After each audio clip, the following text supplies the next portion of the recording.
So right now we're going to talk about the deep analysis of the mind of someone that's getting over OCD. Okay? This video won't be as long, mainly because my battery in my camera's low. And I have to get the cord and it's not here. So here's the deal. You're going to go through some stages. It's like going through withdrawals from drugs. Okay? I'm going to tell you that there are times that's going to be challenging. It's not always going to be easy. And I know you guys want everything to be easy and nothing to be hard at all. But that's just not reality. So, here's the thing. The mind of someone getting over OCD is like this. They have their beliefs. They've been told ever since they were a child about therapy and drugs. And that's what they believe. They believe that only doctors can know anything and that everyone else is an idiot. People that are not, if you don't have a PhD, you're a moron. You might as well just go bang your head against a wall because you couldn't, how could you know anything? How could you, if you're not a doctor, how could you know something? Who are you to think you know something if you don't have a doctorate degree? You know? That's just, man. Here's the deal. Here's the real truth. Okay? Become a doctor means you go to school and you take classes on a particular subject and you pass those classes enough to graduate. Doesn't mean you have experience. It just means you read about it and looked at a whiteboard and heard someone talk about it. That's the reality. Doesn't mean you're stupid, no. You can be very smart. But that's why they have a residency for doctors where they actually practice what they know about. Remember what we talked about earlier? Knowing about how to do a heart transplant and actually doing it are two major separate things. I've talked to heart surgeons before. Telling you, it's two different things. Knowing about and all the details book-wise about how to do a heart transplant, actually doing it, two different skill sets completely. Okay? Just like you can know how to shoot a basketball mechanically by reading a book. Snap your wrist, bend your knees, follow through, beautiful. Then go try to do it. You're going to be a moron on the court because you have to learn how to do it. Okay? So there's two kinds of knowledge. A lot of people that I've worked with, they've worked with therapists that the therapist has no clue about OCD. They don't have real world knowledge. They know about OCD from a book and from their classes and stuff like that. But they don't have any real world experience with it. So they know, your therapist knows about OCD. And they know what sounds good to tell you.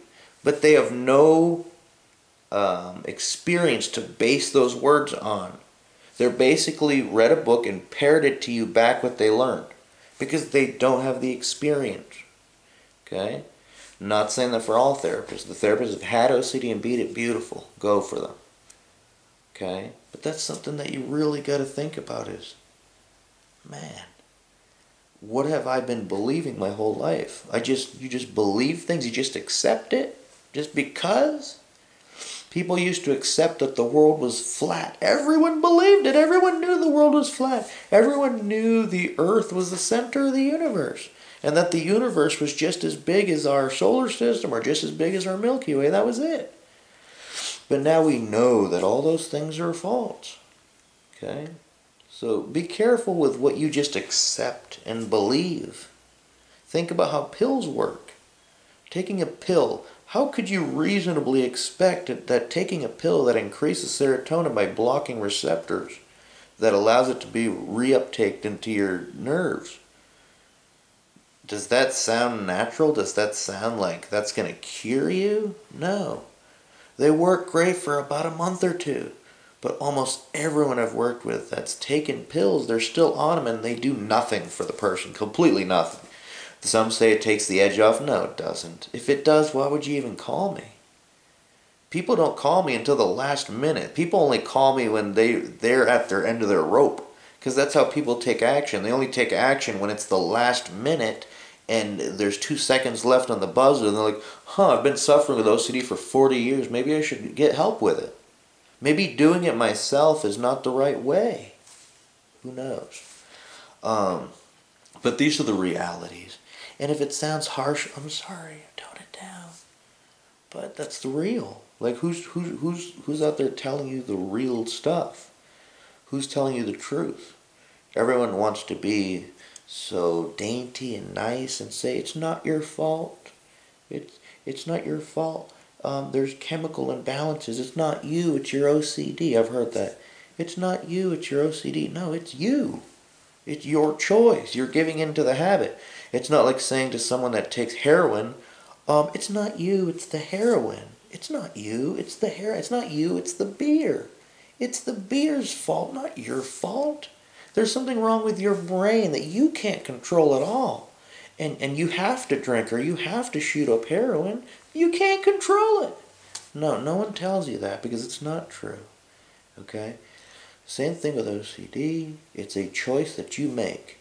Now, if you had to do a ritual like touch a counter twice, right, or you felt like you had to, but I held a gun to your head or to your daughter's head and said, I'll pull the trigger if you touch that counter.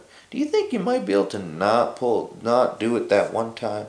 Maybe. Or if I said, or if Bill Gates, someone that you believe has this money, says, I will pay you $20 million to not touch that counter twice, do you think that maybe you have control?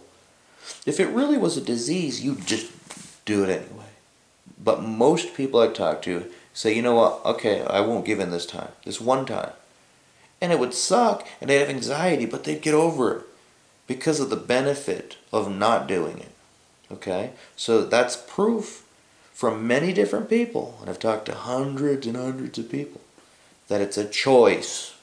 OCD is a choice. Very important to understand.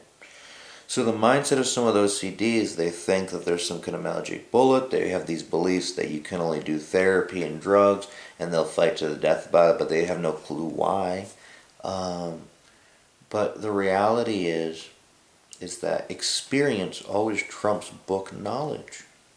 I'd rather learn about pregnancy from a woman that has given birth to 3 children than from someone that learned about it from reading a book. I don't care if you have a triple PhD. If you've never given birth, what the hell do you know? What do you know? Well, I know the symptoms, I know this, that, but you don't know. Okay, the woman that gave birth 3 times, if I'm a mother and I'm going to give birth, I'd rather talk to the mother who really knows. Here's what it's like at 3 a.m. Okay? So understand that. We're going to get into the next video and we'll go from there. Alright?